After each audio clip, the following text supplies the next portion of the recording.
mga kaklis, andito ako ngayon sa top of Cebu. So ngayong araw, andito ako guys, nagrampa-rampa guys, dito sa Cebu. So yan guys, makikita niyo first time, the 25 years nakatira ko dito sa Cebu. Ngayon lang ako nakapunta dito guys. Yan, top of Cebu. Ito po ang pinaka-famous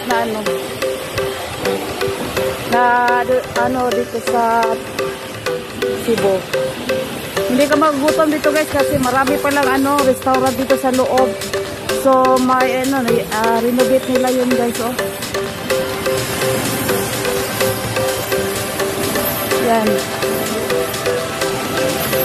So makikita niyo ang dito sa Cebu.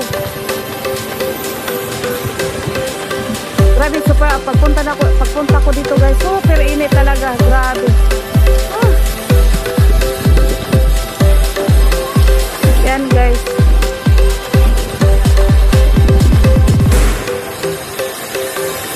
So kung sino magbaano dito guys sa Cebu, sulitin na ninyo guys, kung magbakasyon lang kayo dito, punta kayo dito sa sa top of Cebu, and also kanina sa team of Alia ba yun?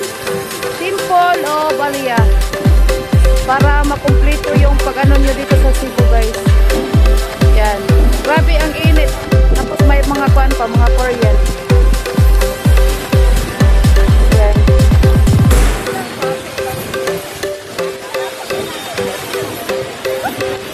Yan guys,